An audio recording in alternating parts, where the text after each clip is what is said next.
everybody. Ooh, wow, things are tripping out on the Spreaker dashboard here on the DJ console. This is Reverend Wayne S. Pierce for the 12th of October 2012. Hello, you're listening to the views expressed from the Liberty and Freedom Network, broadcasting live from FEMA Region 9, biggest little city in the world, Reno, Nevada. It's Friday. Today on the show, gonna intersperse some news with my guest. And I want to bring on the one and only Peter Kling. Yes. And if you... How you doing? Good, Wayne. How are you? Doing good. On the show. Yeah, doing good. I've heard you on Michael Vera's show, Late Night in the Midlands, and I thought, man, I got to get this guy on my show. Well, thank you. Thank you very much. Appreciate that. Yeah.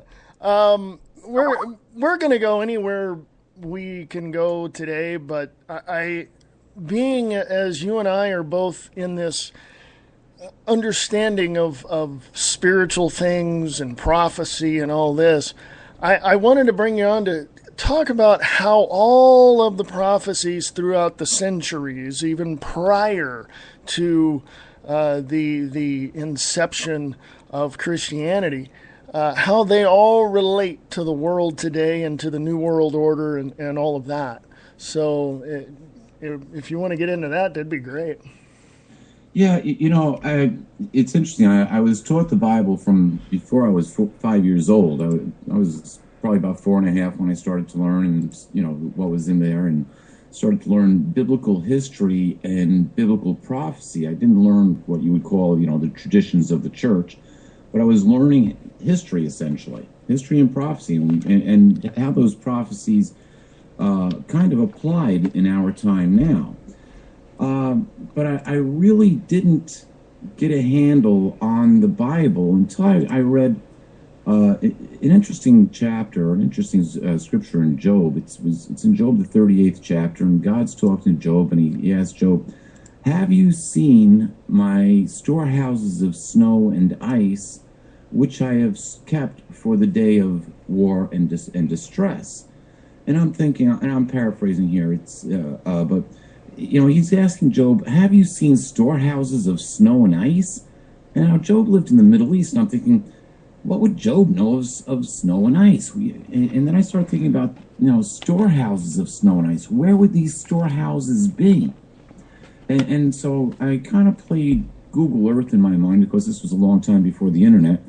And I started backing up, like viewing Earth from outer space. And I'd see that the ice on the mountaintops, and I'd get further out. And all of a sudden I realized there are the poles. There are the storehouses of the ice and snow. And I thought, well, how would you use this as a weapon in a time for distress and a time for war? And so I'm thinking about the scientific properties of ice, or water. You can either melt ice or you can make more of it. That's pretty much all you can do with it. Right. And I thought, gee, what happens if you start to melt the ice? And I'm thinking you could melt it, raise the ocean levels. The redistribution of water weight would cause earthquakes around the world, and the low-lying areas would start to become flooded. And I thought, boy, if all this ice melts, how deep would the oceans get? Well, it took 10 years to find out that information, because when I read that scripture in Job, it was around 1980. Yeah. And it was another 10 years before they came out with the term global warming. Right. So, when you reflect on the book of Job there, that was written 3,500 years ago, and it's like, wait a minute. That was foretold 3,500 years ago? And so I thought about this, and my vocation actually was chemistry. I became a chemist. I was working in a research and development lab for a major corporation in the United States, but I still had about 15 years of Bible education to go along with that. And it seemed my whole life they had been fighting each other. Science says, "Oh, well, we evolved from lower life forms," and the Bible says, "Oh, no, you were created." And you got the fossil record on one side and the scriptures on the other side, and there seems to be this diametrically opposed viewpoint between religion and science. Yeah. So after reading that scripture in Job, I thought, you know what? there are no miracles in science. There's just formulas that we don't know yet. That there's a method that we don't understand. And so what I started to do is to review the whole Bible, right from Genesis 1:1, and see where I could make up the scientific links between what we believe to be fact and what is recorded in the Scripture. And once you adjust your thinking a little bit, all of a sudden the information starts to explode. And there are things recorded within the Scriptures that we would not understand until just the last 50 years. One of those things is recorded right in Genesis, the 2nd chapter. God said it's not good that the man is alone. I'm going to make a helper for him. Yeah. And so what he does is he causes a sleep to fall over Adam, and the Scripture says he removed a rib, and he built a woman, and he brought the woman to Adam, and Adam said, "At last, this is flesh of my flesh and bone of my bones. This one was taken from man. I'm going to call her woman." Yeah. Oh, wait a minute. What just happened here? Right. A tissue sample was removed from the man and built into a woman, or genetically engineered into a woman, and then the woman was brought to the man, and yes, the tissue sample came from the man, so guess what? Eve was basically Adam's clone twin sister. Not exactly clone, but genetically engineered. Right. She was the perfect mate for him. She was just like him. Right. Wow. Well, what a great thing. Think about that.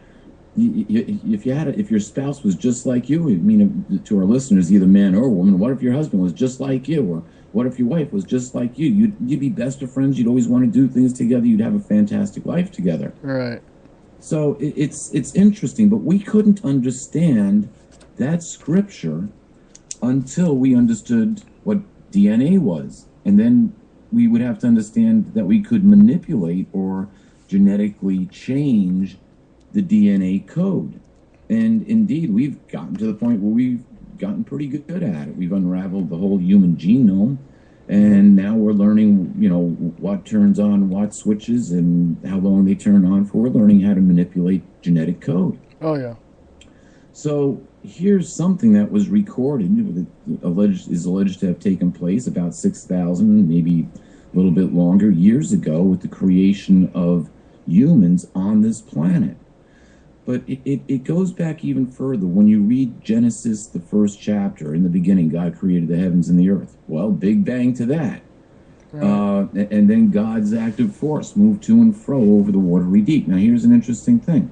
We were taught that, we have all the mountains and the continents because of plate tectonics. Well, if you go a little further, it says that there was a division between the waters and land appeared.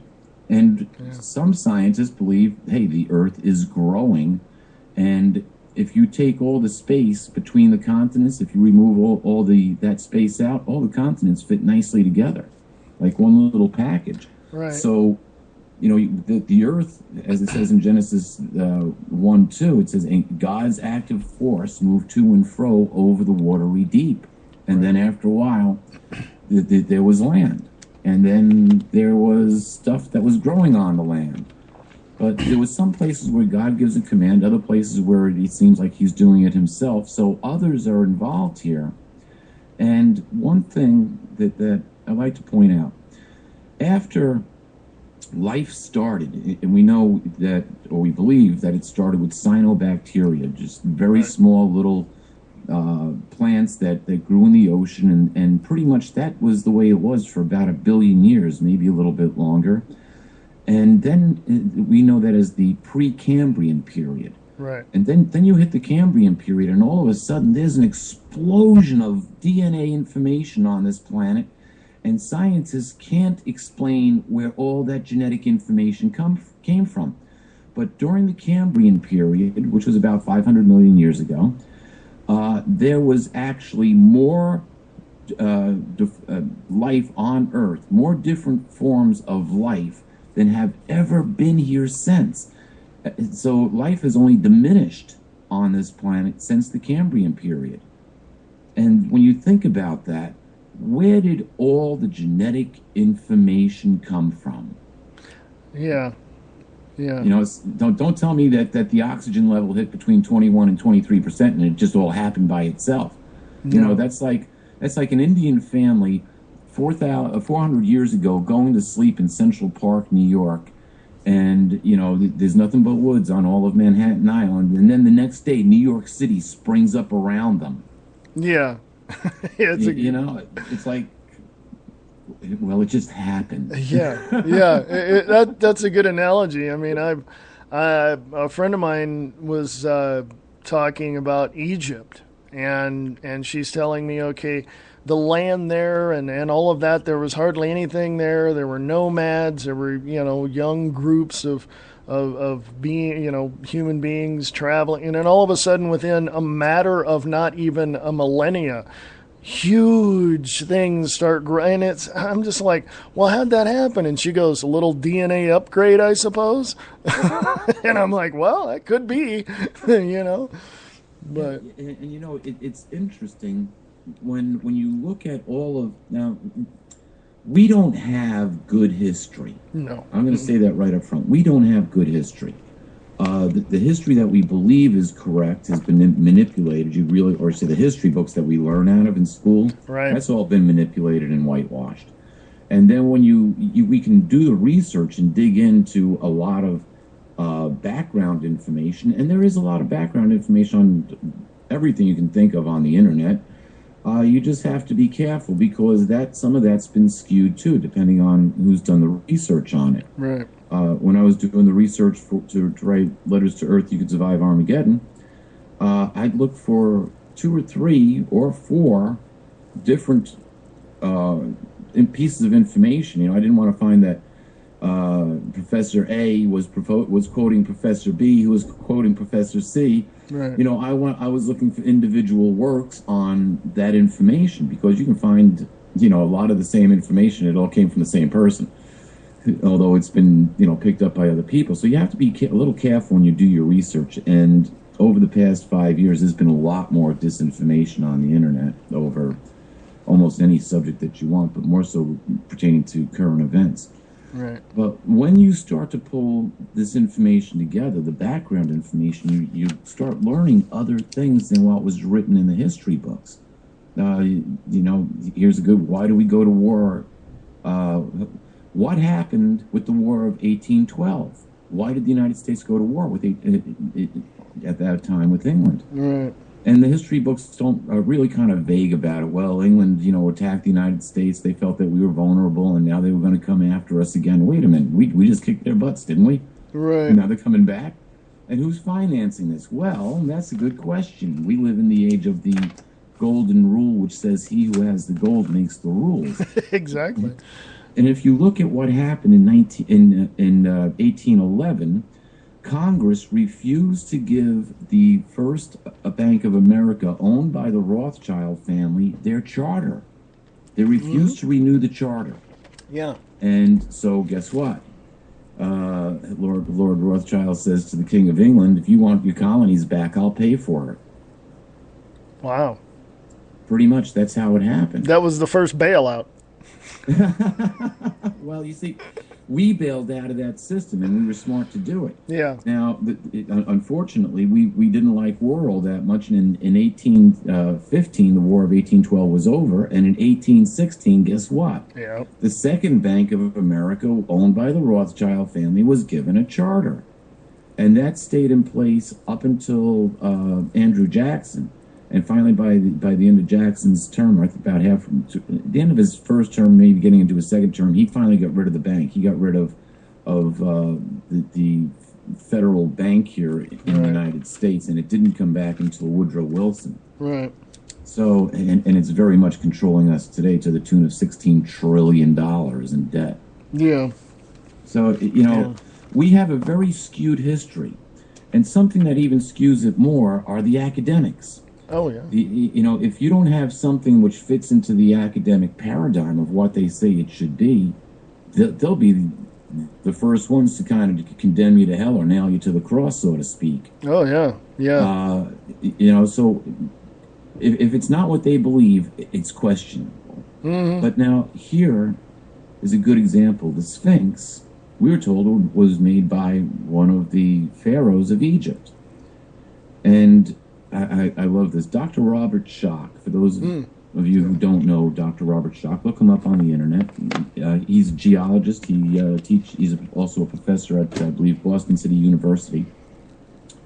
He did some groundwork on the Sphinx. And what he did is he first looked at the Sphinx itself. And he looked at the erosion that was on the Sphinx, and he turned around and he photographed it, and he just sent a piece of the side of the Sphinx to a colleague, and the colleague said, "Oh, well, yes, this is clearly water erosion and sand erosion both." Okay.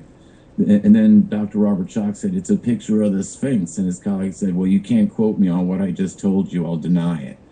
So, wow. Now here's the thing.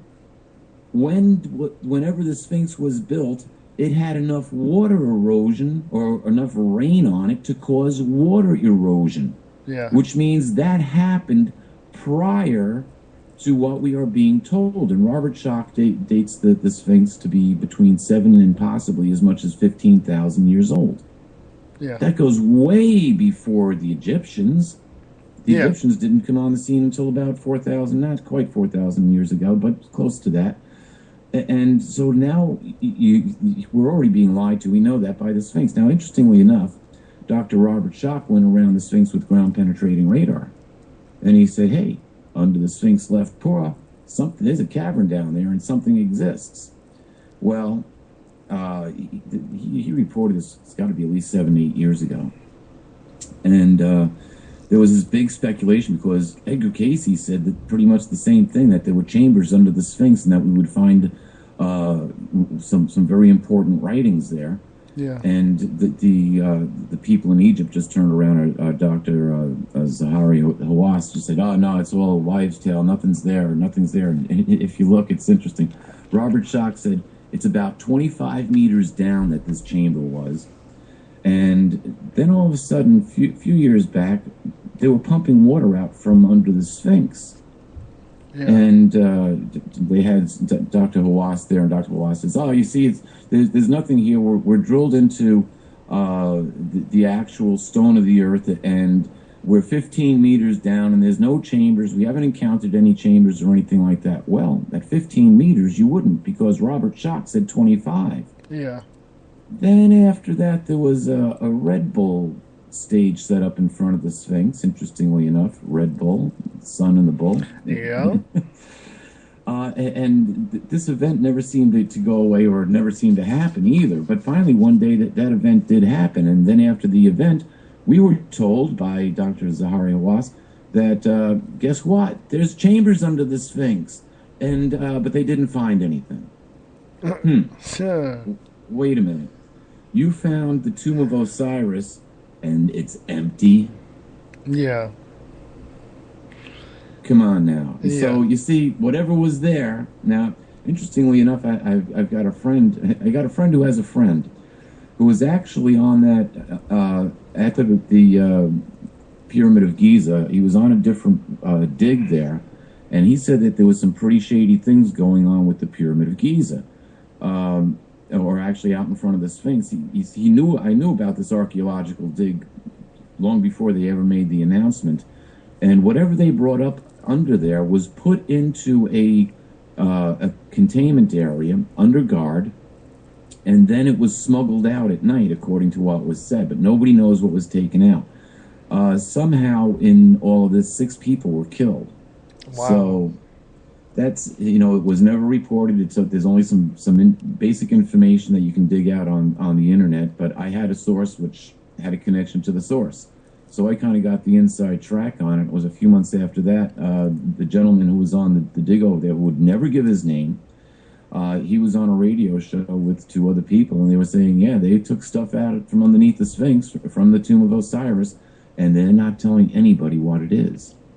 Jeez. So the official story is it's an empty tomb. Yeah, yeah. So now when you look at the Great Pyramid itself, I question whether the Great Pyramid is even Egyptian, because there are no Egyptian hieroglyphs within the Great Pyramid. Yeah, yeah. Why not? And there's so many anomalies with the Great Pyramid. It's just unbelievable. That they had 144,000 casing stones which went around the pyramid. Now, how does that thing work out to just 144,000? Isn't that a biblical number from Revelation? Yep. Yeah. And it's also the 144,000 people in the 12 tribes of Judah. Exactly. So why do the casing stones around the Great Pyramid come out to just exactly that number? Yeah. When you go, there's what they call the pyramid inch, which is almost the same size as the inch that we use today. I think it's just a hair smaller, if I recall correctly. Yeah. And when you get to this one point inside the pyramid itself, you can start a timeline from there, which is a Judeo-Christian timeline. It marks out the year, if you use an inch for a year, it marks out the year that the nation of Israel left Egypt. It marks out Jesus' birth. It marks out his crucifixion and ascension to heaven. It marks, when you get to the Grand Gallery, when you enter the Grand Gallery, it's 33 CE. So that's the year that Jesus died. Yeah. Interestingly enough, when you get to the end of the Grand Gallery, it's 1914 AD. Oh, wow. Yes. What happened in 1914? World War One. World War One, the first of its kind, and we have to question whether four horsemen of the apocalypse loosened. Yeah. You know, never before had the world had that kind of a war. Never before was it followed up with famine and food shortage, or plague and death. There was 22 million people, around 20 million people were killed by the war. As many as 100 million people may have died by the Spanish influenza. The official number is between 20 million and 50 million people, but they don't take into account all of the non-reported deaths from the indigenous people around the world. People in the Amazon got sick from this. People in the northern Alaskan areas, the Inuit people buried victims from this. And this is before we had, plane travel. Anything that we did, the best travel we had was either steamship or train. That was it. Yeah. Car, if you wanted to travel by, a Model T. But that was all the means of transportation that they had. So how did this virus spread so quickly around the world, killing so many? Yeah. It's a total anomaly. Yeah, and I've read about that, and I question. I go, okay, now this happened, but how? And I kept looking into it and kept running into dead ends, and I'm like, okay, this is just mysterious to me. It had to be airborne. That's the one thing I came up with. But to find that instrument that caused it or that put it into the air, no one knows. I mean, it's before air travel, The one thing which I had heard, which kind of makes sense, but the timing's a bit off. Now, you got an incubation level that might be involved, but you had the Tunguska event in Russia in around 1909? 1908, 09. 1908, yes, it's somewhere right around there. But we're talking about the flu breaking out 12 years later. Yeah. So, or at least 10, 11, 12 years, somewhere in that range when it finally got going. Yeah. That's a long incubation period. You would expect to see a gradual movement to that, but still, it had to be aerosolized and dispersed throughout the whole atmosphere, which is really odd. Yeah. Yeah, it is. It's almost like, I remember when I was living in California, and I was a kid, back in the early 70s, and I'd look up going, wow, it looks like tic-tac-toe in the air, and now I know what they are. That's chemtrails, and they've been going on for years. So my theory is it could be something like that, but on a larger scale. And if it was that massive, it had to be more than just one, vehicle that was doing it. Yeah, but what vehicles do you have in the early 1900s that could do that? You see, now we're bringing in a different factor. Yeah. And here's a factor that we all have to recognize. I don't care whether you call them angels or demons or whatever, but they're all extraterrestrial from Earth. They are not from this planet. And people say, well, how can you say that? Whoa, hold on. Let's go back to Genesis. Yeah. Genesis, the first chapter, God says, let us create man in our image. Yeah. He wasn't talking to himself. He was talking to others with him. And we have, the Bible tells us, hey, there's at least 3 other life forms besides humans and besides God. We're told that cherubs exist, seraphs exist, and angels. They're all there. They're all life forms which are not human. Now, there might be more, but those are mentioned in the Bible. There's also the archangel. Yeah. So now you have to look at this and say, well, wait a minute. Are there other life forms involved? Well, of course there are. Look what happens after God turns around and says, "This is great. Everything's good." The angels all applaud. You know, fantastic. We have new brethren here among us, the humans. Yeah. And so God rested. I like to put it. I like to oversimplify things. It's if you look at the earth like a building project, you have the people who are the owners of the building, the people who want to build the building. They go to an architectural firm and they agree on the blueprints, the design, everything has to be particular to that building. And they say, okay, fine. Now the architectural firm starts getting the contractors together. Usually they'll get a major contractor to oversee the whole building. Then the major contractor will bring in the subcontractors, the masons and the steel workers and the electricians and the plumbers and the heating and air conditioning people. And then you get to the carpeting and the painters and, you know, the whole list of trades that you need to build a big building. Well, what happens here is that the same exact thing happens with Earth. You've got it ready for occupancy. The first 2 occupants come in and take residency, and the owner of the building says, "Great, the project's complete. I'm out of here. I'm going on vacation." God goes to Bermuda for a week. On the plane, the contractor for the head contractor for the building says, "Boy, this is a nice building, nice potential. I think I'm going to keep it for myself."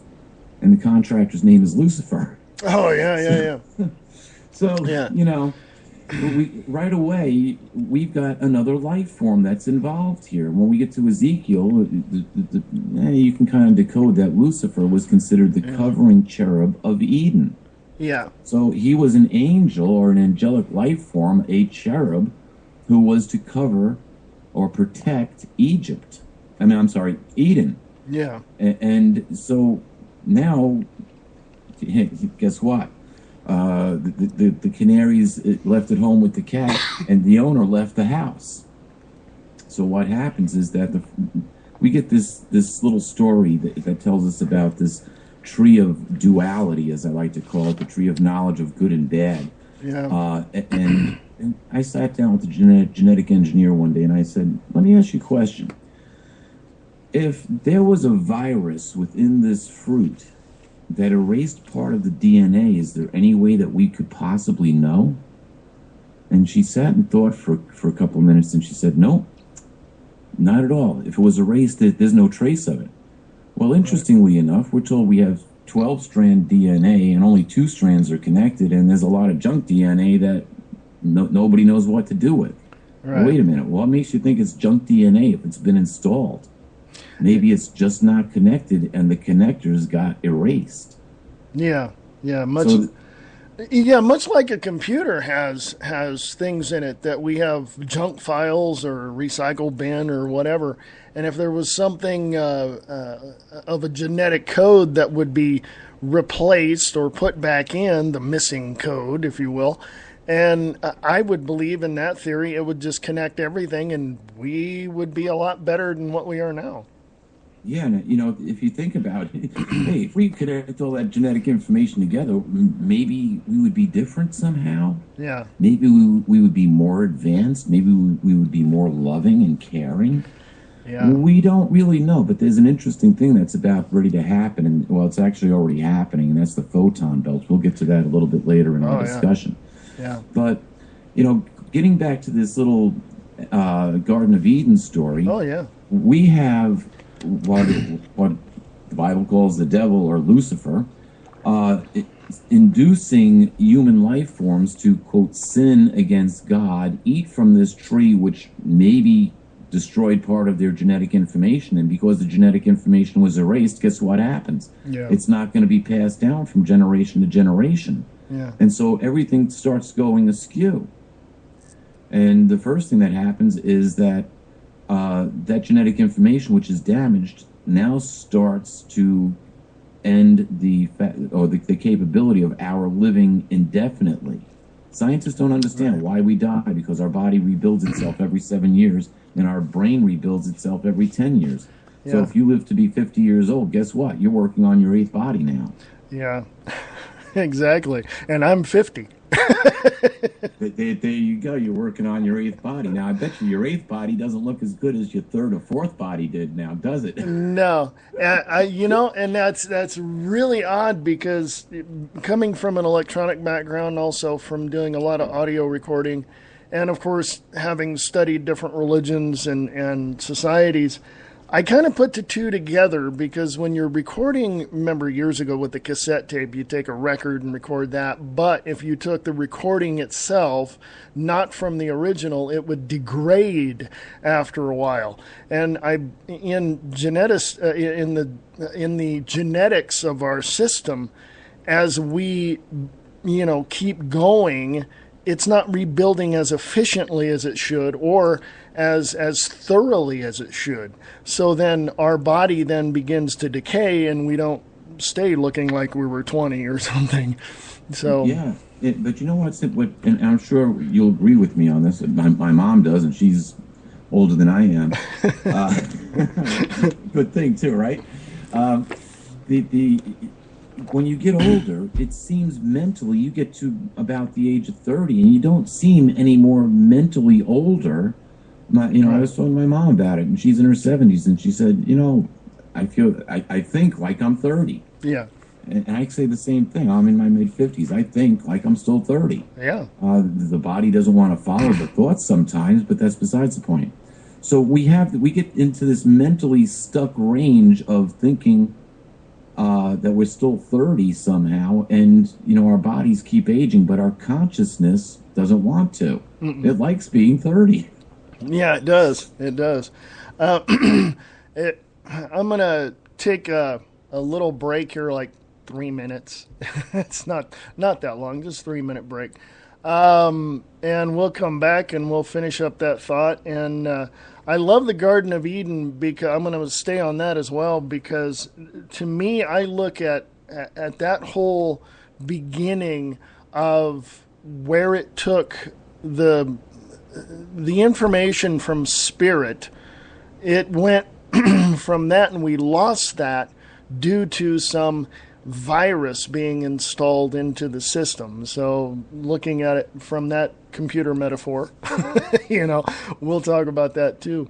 But it's really interesting, because the tree of life, the tree of life and the tree of knowledge of good and evil. Okay, there's 2 trees. Which one do you want? So we'll talk about that one too. So hang tight. We shall return. This is the views expressed right here on Spreaker, and talking with the one and only Peter Kling. Yes. So we shall return right after this. War is peace. Freedom is slavery. Ignorance is strength. That is from 1984 by George Orwell. Do you really want to know what's going on? Come listen to The Views Express, Monday through Friday, 4 p.m. Pacific, 7 p.m. Eastern, only on the Liberty and Freedom Network. Listen to Angel Clark Monday through Friday, 5 to 7 p.m. Eastern Standard Time on the Radio Freedom News Network. RadioFreedom.us.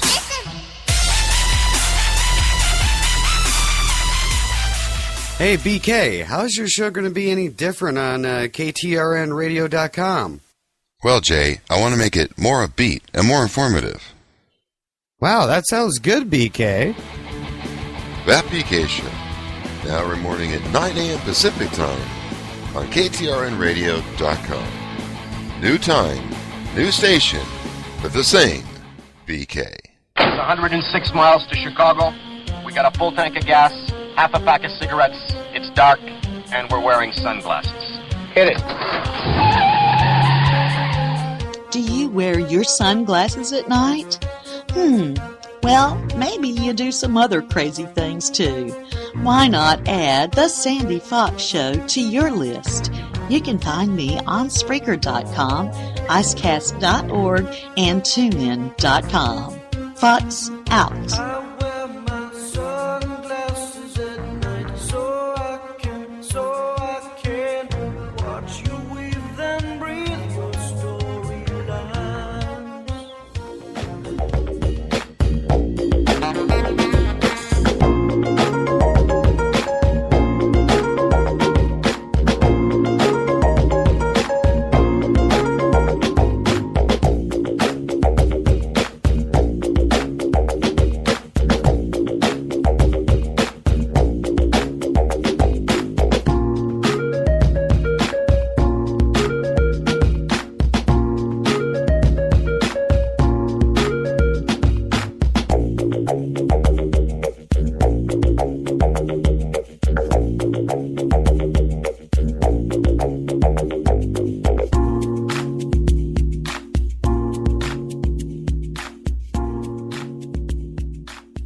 Hey, we are back on the Views Expressed. How you doing?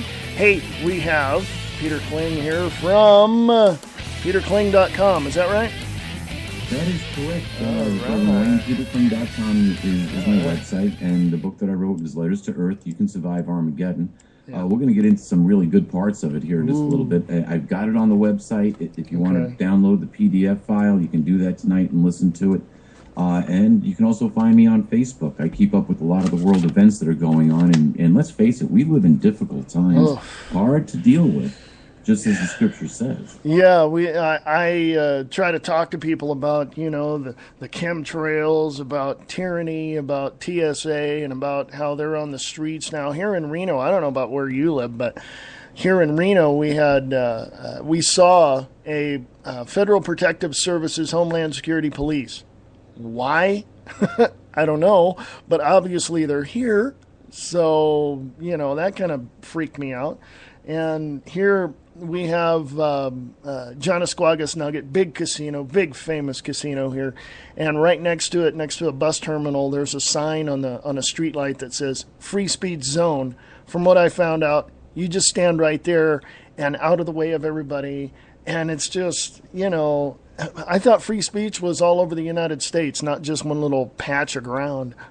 So it's getting bad. It really is. Yeah, it absolutely is. But it was all foretold that this should be no surprise to anybody who's read and knows the scriptures, that we would be living in these times. Yeah. And that was one of the things, that was the main thing that I realized back when I was read that scripture in the book of Job. I realized one thing. If us, you, me, and our listeners are living during the time period of Revelation, then the whole Bible, everything that was recorded in the Bible was recorded for our day, this generation. Yeah. And so it must have been recorded for a reason. Now, the big problem that I've got with the Bible is that it's a need-to-know book. Yeah. It only tells us what we need to know. The other situation is it was written by men who didn't have technological terms as we do today. Exactly. Now, people can say what they want about the Bible, and I've heard it all. There's only a couple of things which kind of ruffle my feathers, so to speak, and one of them is when people start bad-mouthing the Bible. And this is the reason why. People who badmouth the Bible are typically parroting what other people say. Right. Now, the worst thing that ever happened to the Bible is, yes, it has been changed in some ways. The worst thing that's happened was that King James took the name of God out of the Bible over 7,000 times. Now, why did he do that? Was it too holy to say the name Yahweh or Jehovah? Yeah. No. There are scriptures within the Bible which say, all those who call on my name, and it's not God or the Lord, it's Yahweh or Jehovah, all those who call on my name shall be saved. So there's got to be a connection, and there actually is. There's actually a connection between us and that name. Now, some people will hear the name, Jehovah or Yahweh, and they say, well, I don't want to say that name. I've actually had people tell me that name bothers them, and I was like, if that name bothers you, then you need to have some soul searching done. Exactly. Here's the thing. We look at all of this from we hear about it all from a religious dogma viewpoint. Right. In other words, what the church wants us to learn or what wants us to know is what they teach us. However, somebody just pointed this out to me today, and they're true, or it's true. The ministers or priests or religious leaders today will use either the Hebrew scriptures or they'll use the letters from Paul to make their point. But they seem a lot of times to avoid the Gospels, where Jesus said things like, love one another as, we should love our neighbors as we do ourselves. Part of the most important commandment was to love God or love Yahweh with your whole heart, soul, and mind, and to love your neighbors as you do yourself. He was talking about forming a loving relationship with each other and starting to treat each other as if we're related, as if we're brothers. And guess what? We really are brothers. We're all part of the human race, brothers and sisters both. So we need to show that love for each other. But that message, the other message that he delivered, Jesus said, I came to fulfill the law, not replace the law. Right. So he didn't come to give us another religion. He came to wait a minute, my kingdom is no part of this earth yet. Yeah. But I'm coming back and I'm going to make this earth part of my kingdom. Yeah. Interesting. So, you got to look at what he's actually saying. He's mostly teaching the people to love each other and to love God and to prepare for when he comes back with his kingdom. Okay. So let's avoid all of that and let's get to the stuff where we could reprimand people and make them believe they're going to burn in hellfire. Yeah. Okay. Yeah. Wait a minute. But let's go back to let's digress here a little bit and go back to the Garden of Eden story. Yeah. Where after we get separated from Holy Spirit or from God, now we're on our own. We've got defective DNA, and what's the next thing that happens in the Bible? The book of Enoch, which isn't part of the canon, really describes it best. But the Bible says that the sons of the true God saw that women were attractive. Earth women were hot. Right. And they came down and they had sex with them. They took them as their wives, all whom they wanted, and they fathered the Nephilim. Yeah. And now you've got interdimensional beings, or extraterrestrial beings at the very least, coming to Earth and fathering a super race. The book of Enoch says that these giants were somewhere in the neighborhood of 150 feet tall. Now, I don't know if they got that measurement exactly right in the translation or not, but the word Nephilim means fellers or of men. In other words, those who make men fall. Yeah. And the account in the Bible says that God felt regret at his heart that he had even made man, because things had gotten to be so bad in the earth that he just wanted to destroy it all. Right. Just ruin it all and send it away. But he found that Noah was faithful. Okay. So we have the story of the flood. But here we've got an extraterrestrial which gets involved right after right from the beginning with the creation account in the Garden of Eden. We have more ETs that get involved a few hundred years later when people start to become more populated on the earth, and they father this strange hybrid human Nephilim. Yeah. And then you go to secular history where we get into the ancient Sumerians, the birth of civilization, and their texts say that, hey, they were visited by these Anunnaki people, and the Anunnaki were the ones who genetically engineered them, and they gave them all the laws, and the same story is carried out in the Sumerian text.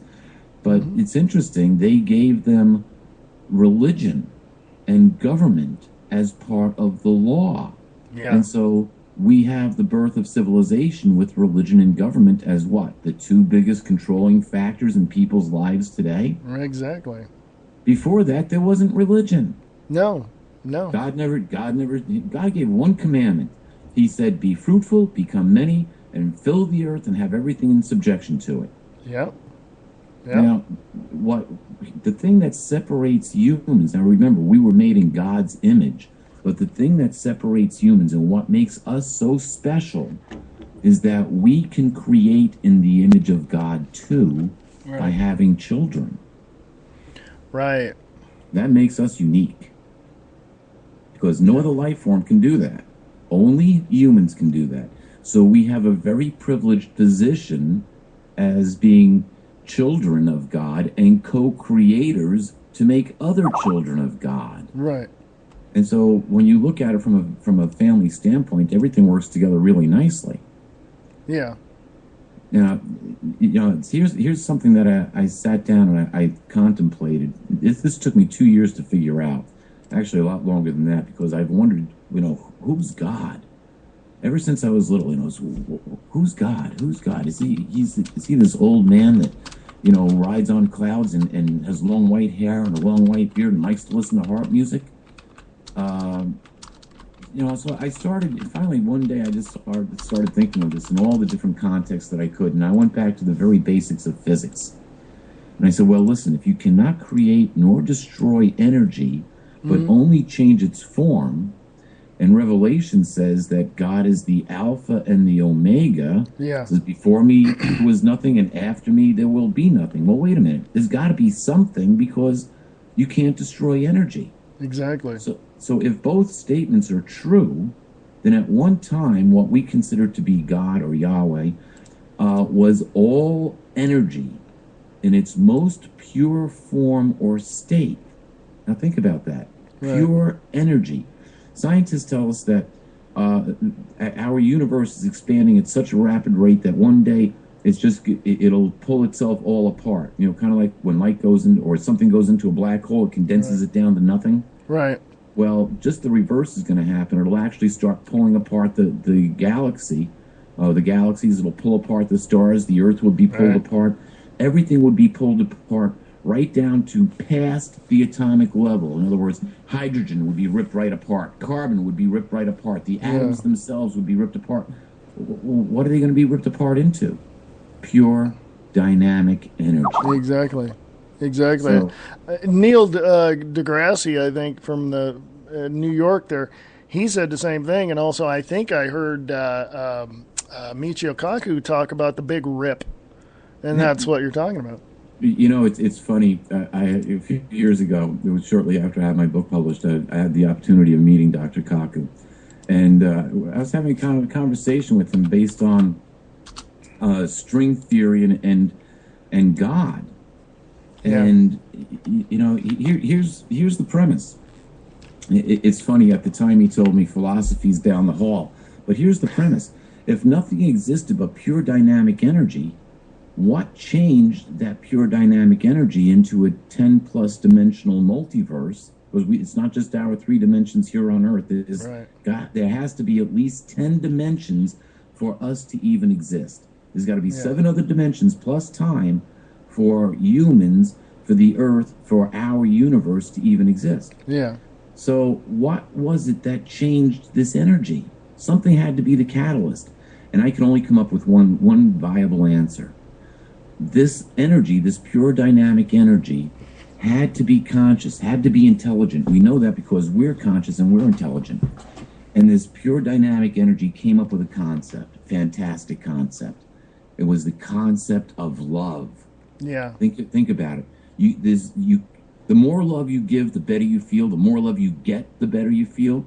You can love your car, you can love your dog, you can love your kids, you can love your house, you can love your parents or your relatives, you can love that other one and that other significant one in a way that no one else can. Yeah. And it works on so many different levels. And so, guess what? That would be a major stimulus. When you get to 1 John, the 4th chapter, yeah. the 8th verse, it says, God is love. Yeah. Right there in black and white, folks. Yeah. God is love, the originator of love. Hence, the greatest commandment. You must love God with your whole heart, soul, and mind. Right. And so we're tied into this love. So now, what is this? What is this God, Yahweh? Well, when you look at it, we live in a 10-dimensional multiverse. So all this energy that was pure dynamic energy changed itself somehow. We don't know the exact process, but somehow all that pure dynamic energy became the energy that makes up you, me, the air we breathe, the planet we live on, the galaxy we exist in, the universe that makes up the 3rd dimension. And then there are 7 other dimensions. Now we get into an interesting biblical number, the biblical number of 7, spiritually complete. Yep. And if we're under the rule of 6 right now, spiritually incomplete, I question, are we missing one of those dimensions? Are we missing the God dimension? Yeah. And so everything in our world is spinning out of control? Yeah. Yeah, it's that missing link, everybody. I've sat down with evolutionists and told them about spirit and about energy and what it truly is. And this wasn't that long ago. It was like 10, 12 years ago. And they just look at me going, nope, this is all there is to it, and this is how we... And I'm like, oh, that's what your governmental indoctrination institute told you?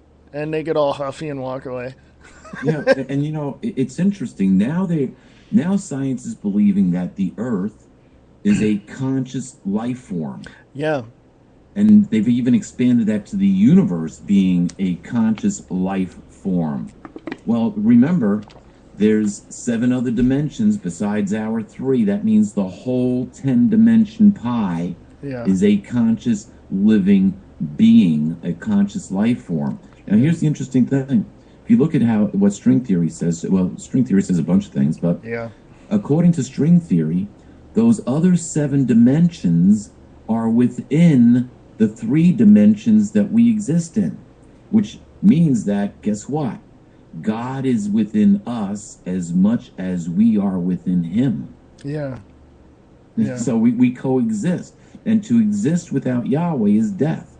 Oh, yeah. It's like it's like trying to remove our soul from our body and stay in existence. We can't do it. No. It's not our human form that was made in the image of God. It's our soul that was made in the image of God, our consciousness and our life force. Yeah, yeah. And I had when I had my own radio show on, I had a woman on that was a guest. She could read auras, and she said, "We know this is possible. We photographed auras. Professor Kirillian, Russian professor, was the first one that started photographing auras using Kirillian photography. Right. And he's photographing the energy which is coming out of our physical person. And what my guest said, Mary Beth Brennan is her name, she said, our aura is the part of our soul that leaks out of our body. Yeah. And I thought that was profound. Yeah, that is.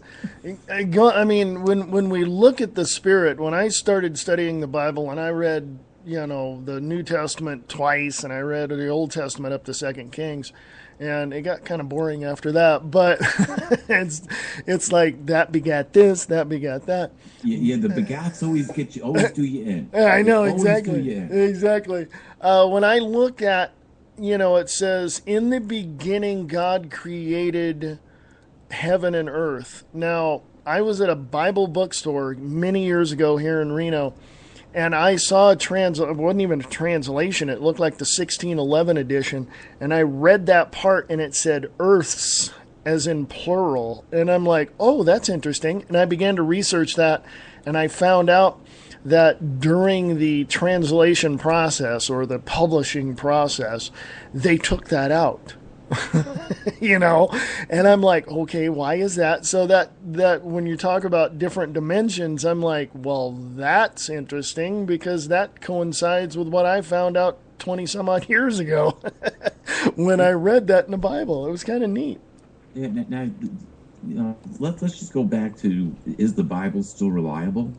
I have to say yes, because it seems like if they were really going to intentionally change it, they would have changed, things like what happens in Revelation. Right. Because the things that happen in Revelation, which is exactly what we're seeing now, it doesn't look good for the governments, and it doesn't look good for religion, because when you get to Revelation, the 17th and 18th chapter, you get this eighth king, this wild beast, scarlet-colored wild beast, which the whore of Babylon is riding, and that's an interesting statement too, and I'll explain why in just a second. The beast turns on religion and destroys it, eats up her fleshy parts, and then burns the rest with fire. And then what happens is that the beast, this eighth king, goes to battle with the King of Kings and Lord of Lords, and itself is destroyed. And then we move on and continue on a positive timeline. Let's face it, we're on a very negative timeline right now with everything that's going on in the world. We can see that. Oh, yeah. Our way of life is going to change, and change drastically in the next few months. And if you don't believe me, just wait a few more months. Oh, yeah. It'll change drastically. Oh, yeah. Yeah. Obama hasn't turned around and given over 900 presidential proclamations here just for the sake of writing his name on a piece of paper. Yeah. And along with those presidential proclamations or presidential decrees are the NDAA, the NDAA bill? Yeah. Where folks, you can all now be arrested and put into detention, not even in the United States. You can be held in another country. Oh, yeah. And have no access to habeas corpus, not even told why you were arrested, not even being put before a judge, which eliminates our whole legal system. Oh, yeah. Yeah. And then there's the other proclamation which he signed, and I forget the name of this one, but it essentially says, whatever you own, the government can come and use, right down to the clothes you wear. Ugh, yeah. I can't remember that one either, but it's there. Yeah. It's there. So the government can come in and take your food, they can take your clothes, they can take your vehicle, they can take any guns that you may think that you're going to have to protect yourself. They could take everything and leave you with nothing legally. Yeah. Now, why would they do that? Well, why would they do that? I'm going to just jump back. We're going to go back to the First World War. My grandparents were from Germany. And during the First World War, while my great-grandfather was off at the front, my grandfather was left at home to manage the family farm. And the second year of the war, the government came and they took almost all of their food for the troops. Oh, man. And they left him with virtually nothing. So my grandfather, he was only a teenager at the time. He figured, okay, well, I'll fix him next year. And so he planted his garden the next year. But he only brought in about half of what they actually harvested. The rest he buried out in the field. It was mostly all roots and, potatoes and different root vegetables. And so that was okay. Those were left out in the field. So when the military came around to get their quota from my grandfather, they said, you don't have very much here. And he said, well, it was a bad year for growing. So they took a little bit more than half of what he had again, and they left. Well, my great-grandfather was wounded, and he got sent home, and my grandfather he was always coming up with fresh potatoes. My great-grandfather asked me, he says, where are you getting such nice fresh potatoes from? and he told him what he did, and my great-grandfather was proud of him. So, there are things that we can do. We just have to be smart enough about this. Yeah. Don't keep all your nuts in one spot. No. If you're storing food or if you're storing stuff, may not be a bad idea to disperse a little bit, whether you have a storage locker somewhere or whether you can bury it in the backyard somewhere. Exactly. We need to be wise about these things because our lives are changing every day. Yeah, I many years ago when I do other things other than this show. I do paranormal investigations. I do readings. I've been that way for over 30 years, and in my late teens, early 20s, I realized I'm going to wake up one day and walk out my door, and it's all going to look unfamiliar. You know, I'm going to stand there and go, what just happened? You know, and we're getting very, very close to that time. I was listening to Alex Jones this morning, and he had, and also on Tuesday as well, he had Pastor Lindsey Williams, who says of his elite friend that they're going to dumb down so many people that, or instill certain things that people are not going to rebel. They're just going to say, oh, well, let's do this and let's do that. And it's like, I can see where he's coming from and what his elite connection says, former CEO of an oil company. But I also understand the heart of people that want liberty and freedom. So if somebody in a group of people start coming around, yeah, there's going to be some trouble, I think. There could very well be, and you know, I'm not going to say that we shouldn't have guns. We shouldn't protect ourselves. Right. It's a First Amendment right. At the very least, you know, if we have to start depending on ourselves for food, you can't just turn around and ask a deer or an animal to come walking up to you. Usually, it takes a little task to go hunt it down and kill it so you can actually eat something. Yeah. So I don't advocate the taking of human life. However, a lot of human life is going to be lost, unfortunately. But there are a lot of, you know, it kind of comes down to loving your neighbors again. Yeah, exactly. So why would you take up arms against your neighbors? Well, who's my neighbor? Well, let's see. In the parable that Jesus gave, it was a Jewish man that was injured by robbers, but it was a Samaritan who came along, and the Jews hated the Samaritans, and the Samaritans hated the Jews. Yeah. So it was somebody, maybe it was a Russian, or maybe it was a Chinese person that, you see, now all of a sudden that changes the flavor, because if you're going to fight these people, they have much more sophisticated weapons than what we could ever hope to have. Oh, yeah. You know, I had a friend of mine that says that told me he knows somebody that's got 250,000 rounds of ammunition, and he's got guns out the teeth. Yeah. And you know, he's like, well, that's all great. Do you really think you're going to get a chance to use that ammunition? If they're coming at you from all sides, which way are you going to shoot first? Yeah, exactly. They don't even have to. All they have to do is just fly the drone over your house, push the button, and your house disappears. Yeah.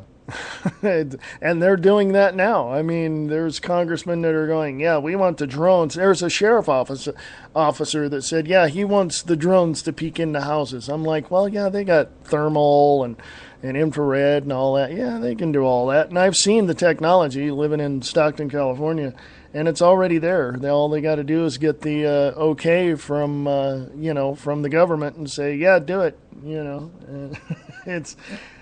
Yeah, I had one of my Facebook friends tell me that the police came into our house and they knew exactly where their guns were. Mm-hmm. And they confiscated the guns. She said she had one gun that she kept under her mattress, in between the mattresses. Yeah. Mattress and box springs. The police knew exactly where it was. How did they know that? Yeah. That meant that the house was X-rayed by something. Yeah. Google. And they could see the outline of the gun, knew exactly where it was, knew exactly where to walk in and get it. And it's not like an interesting thing. This woman's father is the equivalent of the he's an Australian special forces or ex-special forces, and he's got high enough clearance to work on nukes. Oof. He's got nuclear clearance. And so they went into this man's house and took his guns. Oh my God. Yeah, interesting, huh? Much Yeah. At least expect it. Yeah, much like they did in Katrina. Man, they none of your mainstream news probably hit on this, but they went to the well-to-do areas around New Orleans and took guns from the very rich, and they said, "No, we want your guns." They're going, "No, you can't have it." And then an army of people came in and just raided the house and took it anyway. Yeah, pretty much. So if you think that you're going to hold on to your guns, Yeah. you know, you might be in the exchange of a firefight with 20 Spetsnaz forces, and come on, these guys are trained from the time that they're teenagers on how to kill people with toothpicks and pencils. Yeah, exactly. And you're going to fight them, and you think you're going to fight 20 of them coming for you guns. Yeah. You know, I don't advocate handing the guns over to the government. That's totally your personal choice. Yeah. But if you think you're going to go to war with these people, you had better think long and serious about that situation. Yeah. But that's just one part of where we are. Yeah. But when you start looking at the prophecies from the Bible, Yeah. we are actually living in those last days. Based on my work, I would say that we're better than halfway through the prophecies now. Yeah. Depending on how you want to stack them together. But here's some interesting prophecies. The whole chapter of Revelation 8, in my opinion, has been fulfilled. The first part of Revelation 8, excuse me just for a second while I grab my Bible. It's always at an arm's length here. Yeah. The first part of Revelation chapter 8, it's talking about hailstones coming from heaven, which set fires on the earth, and the earth becomes dried out. Now, we haven't seen any burning hailstones come down. So when I look at a prophecy, I'm more interested in what happens, what is the effect of this prophecy, and do we see that effect going on right now? And I have to say, yes, we do. And starting in Revelation, the 8th chapter, verse 7, at the lower part of verse 7, it says that a third of the earth was burned up, and a third of the trees were burned up, and all the green vegetation was burned up. Now wait a minute. You mean like as in forest fires and droughts? Yeah. Didn't we have record number of forest fires? Some are still burning this year. Yeah. And we saw virtually 60 to 70% of the corn crop wiped out. We saw just about as much as soybeans wiped out. The whole breadbasket of America was turned into almost a dust bowl. Yeah. Yeah. We saw that. We saw that happen. And in fact, NASA has a satellite which keeps track of the forest fires on Earth. And if you go to their site and bring up that little satellite view of Earth's forest fires, you will look around the Earth, and it's a time composite. You see forest fires burning on every continent except for Antarctica. Yeah. Australia from one end to the other. Brazil, South America from one end to the other. Africa from one end to the other. Asia from one end to the other. The United States and Canada, same thing. We've seen, it looks like a third of the Earth is burning at any given time when you look at these satellite composite pictures. Yeah. There's been extreme droughts. China's had a running drought in their growing area, and they've been relying on U.S. food stores. China and Russia both have had bad production years, and neither one of them are exporting any food to anybody. No. So we can expect prices on food to definitely go up. And when we go back to just a couple of chapters in Revelation, it says a denarius for a quart of wheat and a denarius for 3 quarts of barley. A denarius was a day's wage. So a day's wage for a loaf of bread. Think about that. And that's kind of what they were finding. What happened in Germany after the First World War, when Germany had to make its retribution to the other countries, and then had runaway inflation. I talked to a man years ago. I met a man from Berlin who went through this inflationary period, and he told me that he owned 6,800,000,000 Deutschmarks, and it wasn't worth the paper it was written on. Oh, man. Can you say QE3?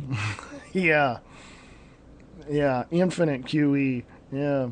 Yeah. So we have that same scenario coming about today. Okay, well, a third of the earth has been burnt up. Right. Let's go to Revelation 8:9.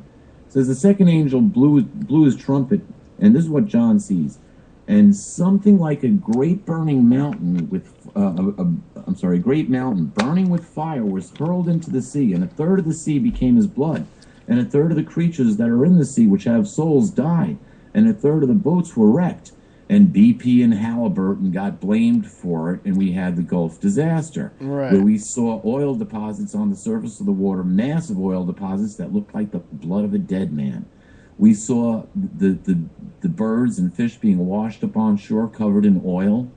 We saw a third of the fishing fleet of Louisiana, or really of the whole Gulf area, get destroyed. That's never come back. No.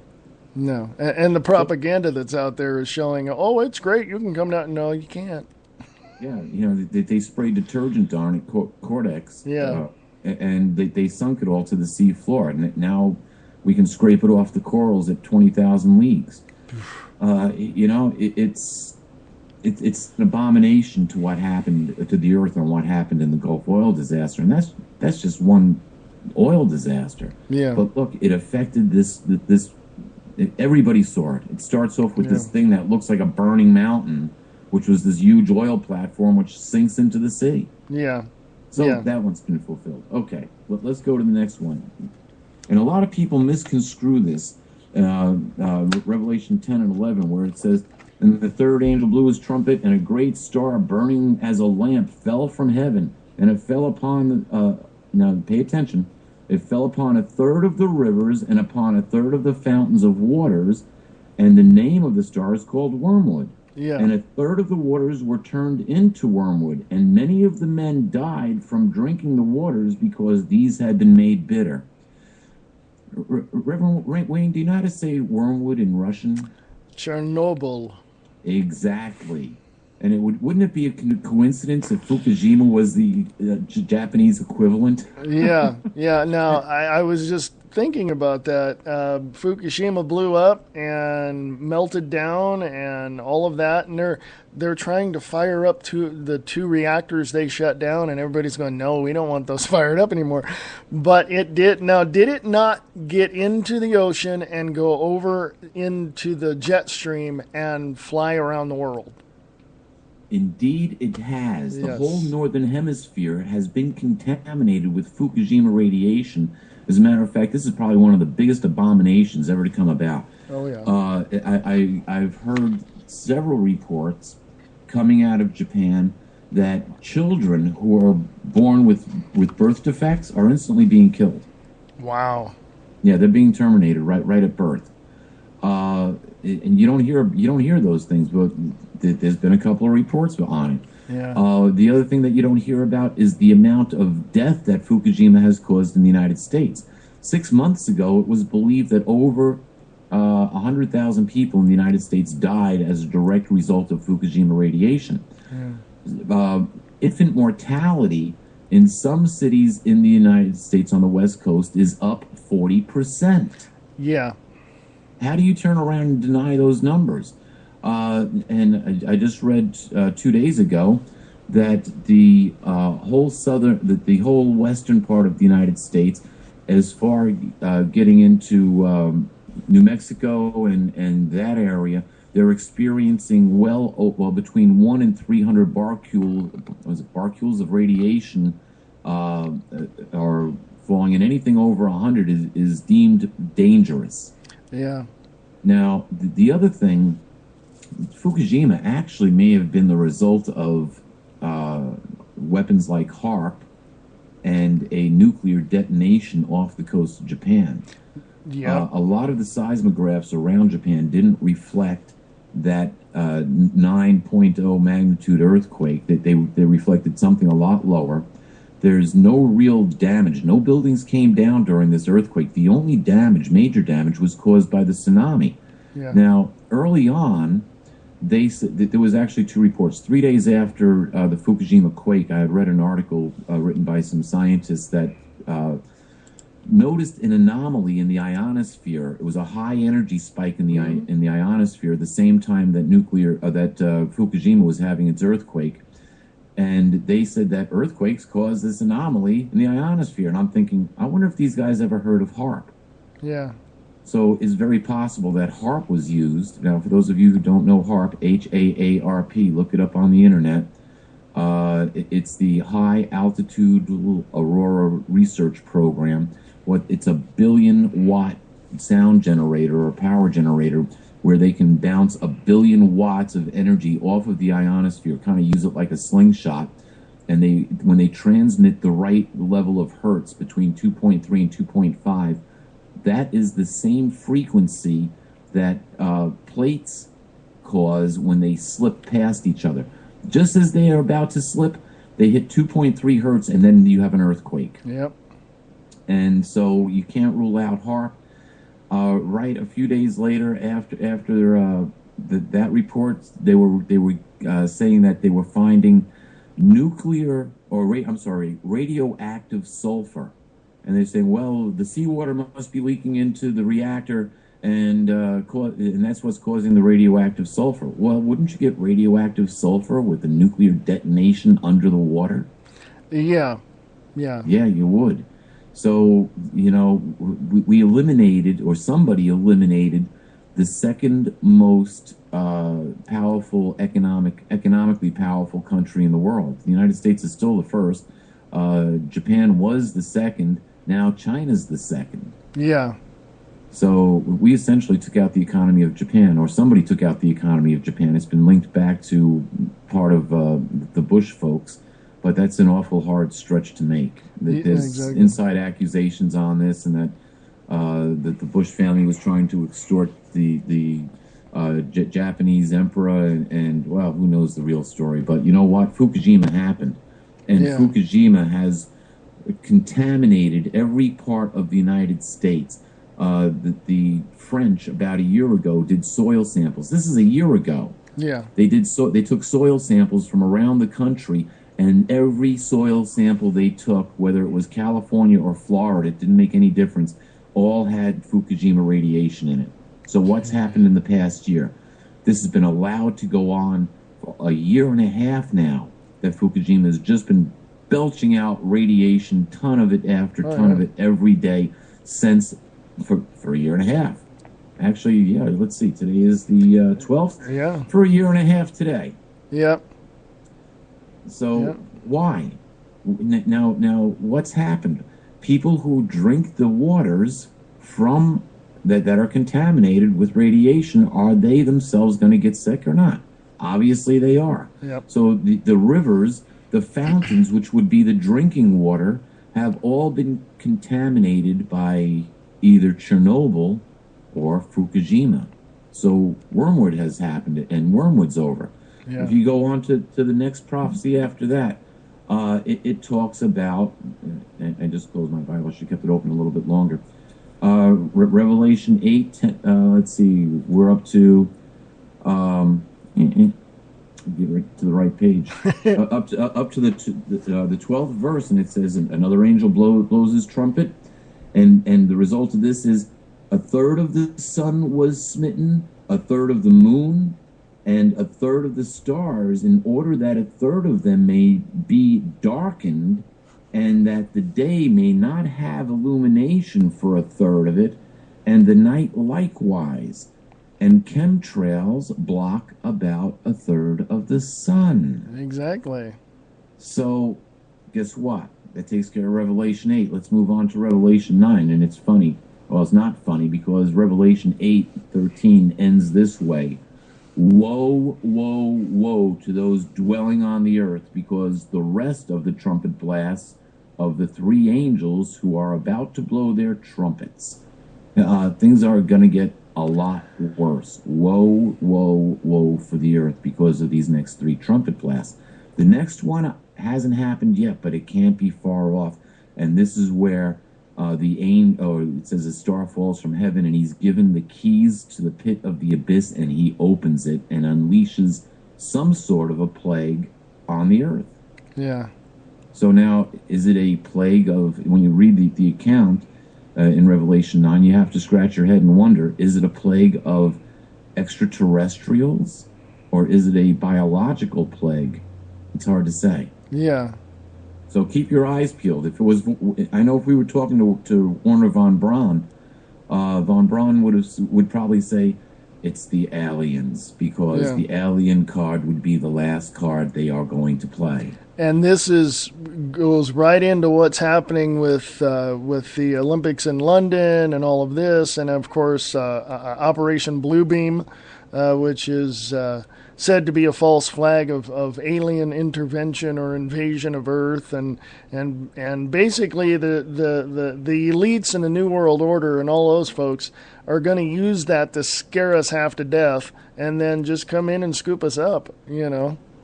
Well, yeah, you see, something has to happen. If you look back at the First World War, when you actually do the history, you can go back until the Napoleonic Wars, because after Napoleon was defeated at Waterloo, the Rothschilds were able to essentially capture the Bank of England. They insider trading. Yeah, that's exactly what it was. It was insider trading. They knew that Napoleon had lost. They sold all their war bonds on the London Stock Exchange, or as many as they could. That the price of the bonds just tanked, and then they started buying them back the next day at pennies on the dollar, so to speak. Yeah, or pence on the pound. Yeah. So they bought them all back they made 20 times their money, according to what the report is, and they were able to. They had enough to leverage, essentially own the Bank of England. Napoleon allowed them to set up the Federal Reserve of France, so they owned the Bank of France. Germany was destroyed, and that needed to be replaced. So they first tried to form a New World Order or a League of Nations back after the Napoleonic War at the Congress of Vienna. Yeah. And the holdout was Tsar Alexander I. He basically said, look, you don't own my country. You don't own the money in my country. I don't owe you anything. I'm not going to join your little club. Mm-hmm. And I believe it was Meyer Amschel Rothschild said that my descendants will wipe your descendants off the face of the earth. So we had to wait about 100 years. We had World War I happen. Mm-hmm. During World War I, Russia had a two-front war. Japan was attacking them from the east, and Germany from the west. And then what happens? The Bolsheviks are funded with Rothschild and Oppenheimer dollars, and they go in and they overthrow the country and turn it communist. Now, what most people don't realize is that under communist rule, they stopped counting after a while, but somewhere between 50 million and 100 million people were terminated. They were put to death. Many of them Christians were sent to gulags, execution camps, right after the communist overthrow of the government. Mm-hmm. So, doesn't that sound familiar? Because we have kind of like the same thing happening with the Second World War with Hitler and the Jews. All of a sudden, what comes out of the First World War is the League of Nations, and now here we can go to Revelation chapter 13, and we're talking about wild beasts that ascend out of the sea, with 7 heads and 10 horns. 7 heads, a head for each one of the world powers, 10 horns for their ruling locations, mm-hmm. and it sends out of the sea of turmoil as this beast, and the beast, one of the heads of the beast, gets a death blow. And that's what happens during World War II, it gets a death blow, but it doesn't die, it gets healed. So after the First World War, we get the League of Nations, mm-hmm. which gets a death blow by Nazi Germany, and then reemerges as the United Nations afterward. Its death blow gets healed, and it comes back even stronger. And now, in the days that we live in, when people say, oh, the United Nations doesn't do anything. Well, wait a minute. They do a lot. We just don't hear about it. Mm-hmm.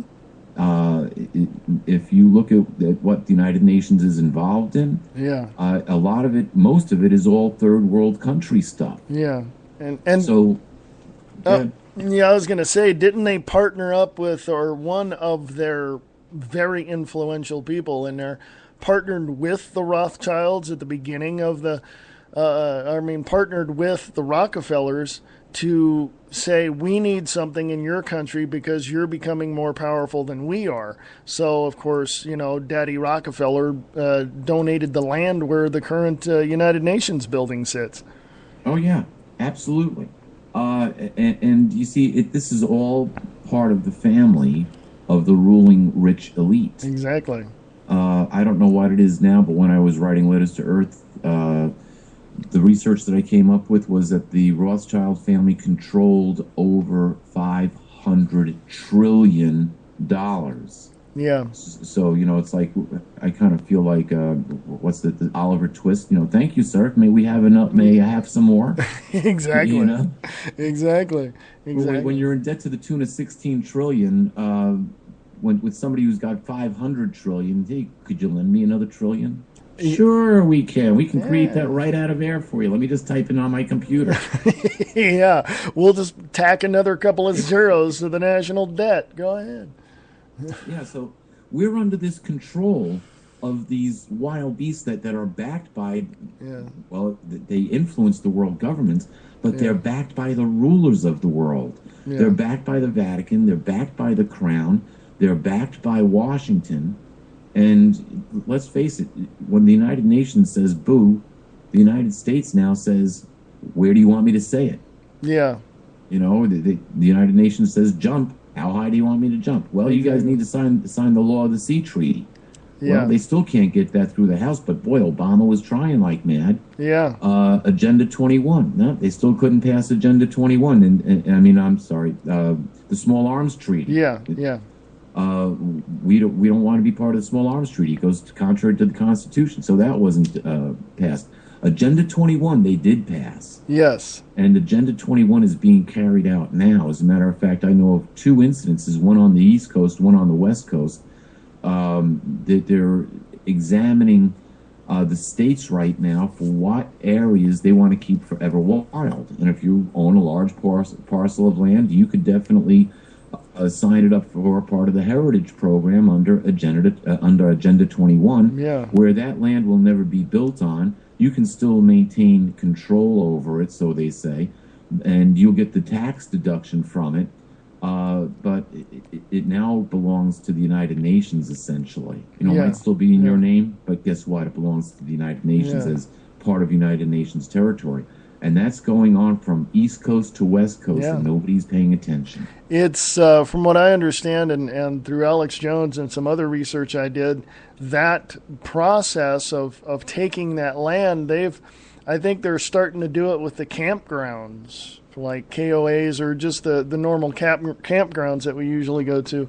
And I know that, believe it or not, Senator Majority Leader Harry Reid has signed on to that too. So I don't know what his plans are, or if he's too egotistical not to see what's going on, but it's happening here in Nevada, and we see it. Yeah, it's happening all over, and people need to wake up to this.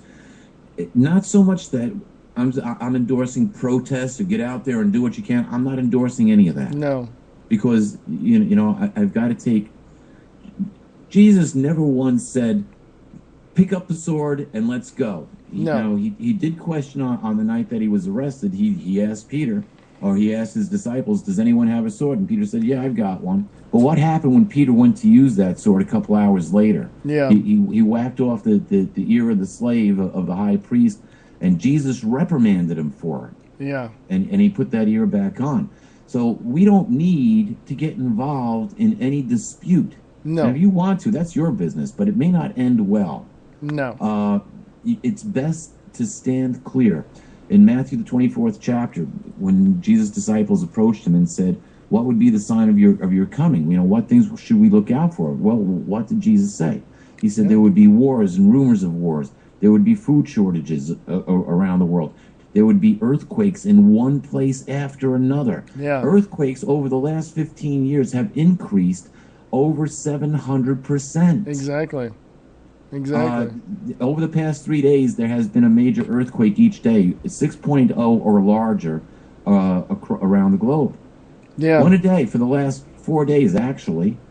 One a day. Yeah. And you don't even hear about it on the news. Nope. So, they're keeping all of this hidden.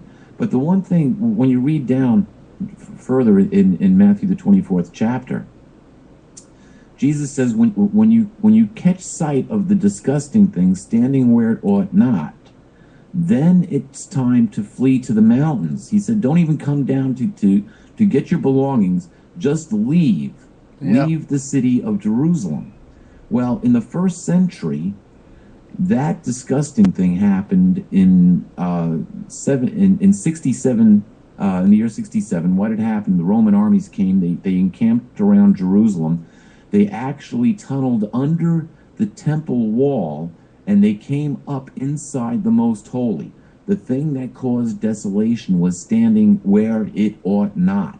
Yeah. Now, for some reason, and it's not really understood why, it's believed that it's possible that dysentery or cholera may have broken out among the Roman armies. But for some reason, they pick up and they leave. They leave Jerusalem. Now, all the Christians got out of the city. They headed to the mountains. They didn't go back. In the year 70, General Titus came back, encamped put an encampment around the city again, blockaded it. He actually basically starved the Jews out. Josephus, the historian Josephus Flavius, had written that things were so bad that women were eating their own children. Oh, my. The baby would die of malnutrition. The next thing that they were doing was having baby soup. And that still goes on, by the way, in the Far East. Yeah. Unfortunately. But anyway, that's a different. That's a whole nother show. Yeah, it is. But what Titus does when he finally lays siege to the city and goes in, there's about 2 million people in Jerusalem. He puts almost all of them to the sword. He takes back about 90,000 captive. He takes back to Rome. And it's interesting, the words of the words of Stephen in Acts 7th chapter, the 42nd and 43rd verse. Stephen is quoting the prophet Amos. I believe it's Amos. And he says, was it to me? Now he's standing before the Sanhedrin, the Jewish high court. Oh, yeah. And he's questioning them, and he says, was it to me, O Israel, to whom you served those 40 years in the wilderness? Now, he's going back to when Israel was released from Egypt. Yeah. That's how far he's going back here. And he says, no, it was to the tent of Molech and to the god of the star Raphan, to whom you worshipped and made idols. And for that I will send you far away beyond Babylon. And that happened in around the year 600. But in the year 70, it happened again, where Jerusalem was destroyed and the Molech worshippers were taken to Rome. Well, what happens to the Molech worshippers? Yeah. Well, they become, what history doesn't tell you is that by the end of the first century, the majority of those 90,000 slaves, Jewish slaves that were taken back, bought their way out of freedom. Bought their way out of slavery and became free men. Yeah. They became part of the European society.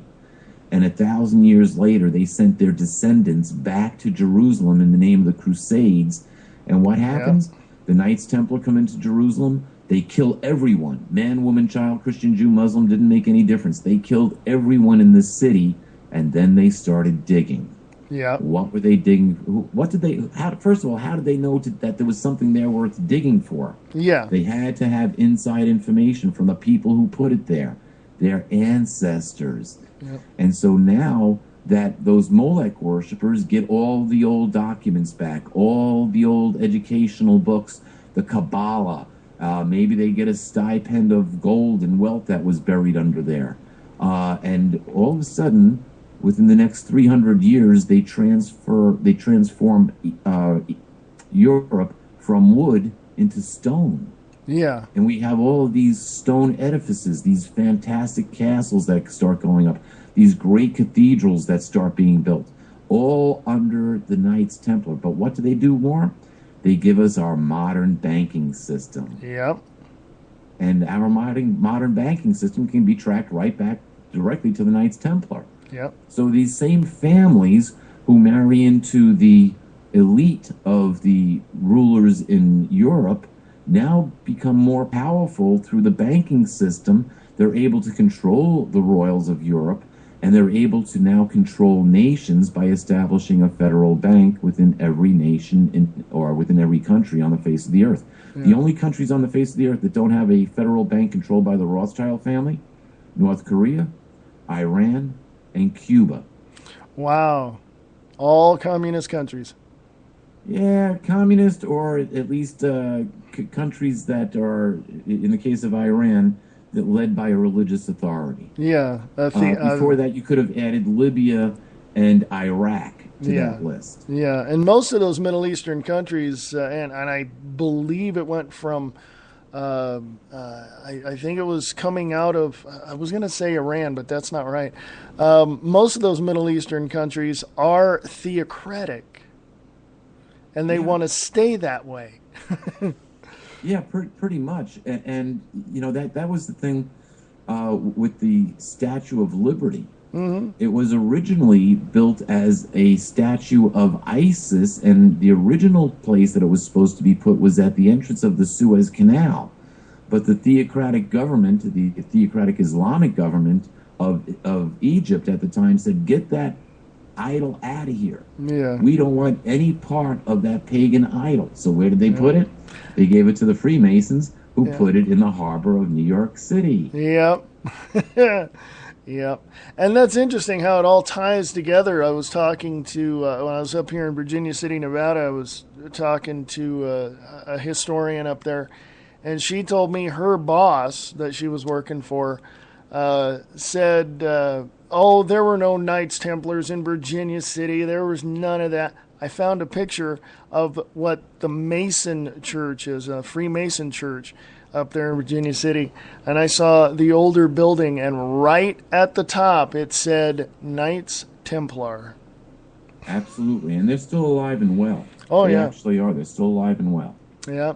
And she also told me that through her investigation and through some other people that had talked to her and that she interviewed was the fact that in Virginia City there is the train used to go underground. There was it wasn't a mining train, it was a regular sized train. And she said that was how the Knights Templar got their gold in and out of the area and shipped it off to San Francisco, shipped it off to other areas where they had to pay for stuff. And I'm like, there wasn't any currency around here? She goes, no, everything was, almost everything was paid in gold. But on the surface, yeah, it was like every day throwing cash around, but it was all paid in gold. And when 1906 happened with the earthquake in San Francisco, the bankers who were in San Francisco pulled all the money through gold back to San Francisco and rebuilt it. The power of gold. Yep. Here's an interesting thing, and this is history that we can investigate. Yeah. Woodrow Wilson, who tried to push the United States into becoming part of the League of Nations, he actually wrote the charter for the League of Nations. Well, he did the worst thing that he ever did was sold out the United States to the Zionist banking interests. Yeah. And he brought back the Federal Reserve. He also appointed the first Zionist to the Supreme Court. Yeah. And this was all being done because he was being blackmailed by a Jewish law group. Well, it was actually he was being blackmailed by the wife of one of his colleagues from Princeton University through this legal group out of New York. Yeah. Kuhn, Loeb, and Jacobson, I think it was. No. Kuhn and Loeb. No, wasn't Woodrow Wilson? He ran on the what was it, Democratic ticket or something of that time, but wasn't he a self-proclaimed progressive, as we know them now as being Democratic Socialist? That's a good question, and I don't have the answer to that off the top of my head, but he may very well have been. Yeah. The second place where the United States is really hurt, now remember we go through the Great Depression, and then all of a sudden, out of the Great Depression, springs FDR, who comes to power in 1933. Interestingly enough, the same year Adolf Hitler is made Chancellor of Germany. Mm-hmm. And one of the first things that FDR does is he makes it illegal for gold to be the legal tender. He issues a presidential proclamation. Everyone in the United States is forced to give up their gold. It has to be sold to the Treasury Department.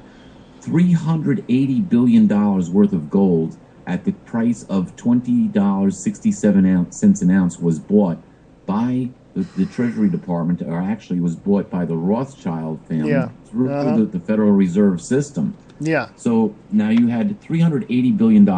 A year later, FDR changes the strike price to from $20.67 an ounce to $35 an ounce, a 40% increase for anybody who's holding gold. Yeah. So the Rothschild family made 40% on their investment of $380 billion. I think that works out to about $520 billion that they now are holding in gold. Yeah. And the United States dollar lost 40% of its value. Yeah. Yeah. So there was the downturn of the dollar. Now, here's the interesting thing. In the Federal Reserve Bank of New York, there's only about $80 billion worth of gold there. Yeah. What happened to $380 billion at 1933 prices? Yeah. It was 500 tons of gold. Where did 500 tons of gold disappear to? Yeah. I think a few hundred tons went over to China this past year. It may have. But now, we can accelerate things here right up to where we are now. Yeah. China, you mentioned Lindsey Williams before, and I think the man's brilliant. Of course, he's got a great source. I mean, he's talking to the elite oil people, and he's giving us some pretty good inside information. There's a situation that's going on in China right now. We know what's going on in the Middle East with the possibility of a war with Iran, between Israel and Iran. The United States says we don't want any part of this. We're backing off. We're not going to support Israel in a war with Iran. We've told Iran we're not going to attack you as long as you don't attack any of our bases. Well, gee, that leaves the door open for Mossad, I would say. Yeah. Or, 9/11 type attacks within the United States and other United States holdings. Yeah. So we don't know what's going to come down out of that, but I would expect we're going to see more false flag attacks right within our own country. Oh, yeah. But here's the thing. China owns several $1 trillion of our debt, and they just made an agreement with Russia. Now, Russia's been producing their super deep wells. What BP was trying to do in the Gulf with going down to 40,000 feet and sucking out all this non-fossil fuel oil. Yeah. Well, Russia's done the same thing. They've produced several of these wells, and they don't. It's an endless supply, basically, that they've hit. Yeah. They are now selling the oil to China, and China is paying in yuan, in their currency. Yep. They're not using U.S. dollars, which is the standard in the oil in the industry. So they're paying Russia with Chinese dollars. Not only are they paying in Chinese dollars, but they're backing the yuan with gold. They're going back to a gold standard. Yeah. Now, China also has the right to resell the oil. They can resell the crude, and they have the right to resell any petroleum products that are manufactured from that crude. So they can set up their own refineries and start pumping out number 2 diesel fuel or gasoline or whatever they want to do. And now they go back to their trading partners, the BRICS partners, which are the emerging economies around the world, and they say, hey, you can buy oil and gas from us for a lot less than OPEC. Yeah. So I wouldn't turn around and I mean, these oil barons, they have to be livid, because this throws a major monkey wrench in their machine. Yeah. The only disadvantage that China has is that they don't have big, fracking petroleum refineries set up to handle the world's thirst for Russian oil. Yeah. But that's only a matter of time until they get them built. So we're working on a pretty critical time limit here. They got to do something if they're going to try to jack up the price of oil.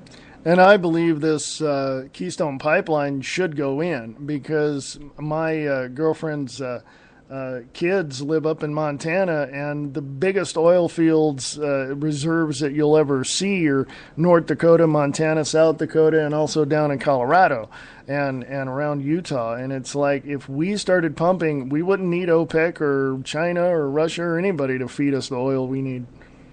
I was listening to one of Lindsey Williams' radio shows a couple of years ago, and he said that, I believe it was Chevron who he was working with up at the time, that he was ministering to the oil field workers. in Alaska. And while he was up there, Chevron dug a well, and Lindsay was told that this is going to be on the front page of every paper in the nation the next day. There was so much oil that they tapped in one well, it would take care of all of the needs for the United States for the next 200 years out of one well. And Lindsay said that he was the next day when he went into the office, he was sent directly to the CEO's office, and the CEO told him, "Lindsay, you can't say a word about this."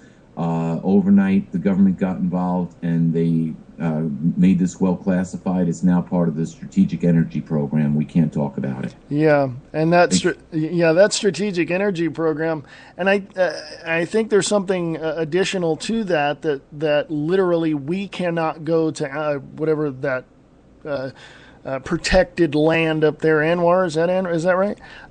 We can't drill there.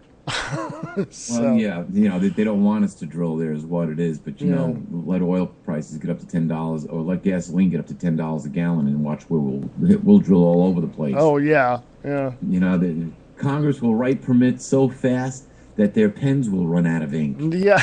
Here, how quick can we do this? So we're facing major change here, and we're getting one step every day. We get another step closer to what may be total world domination by a one world government.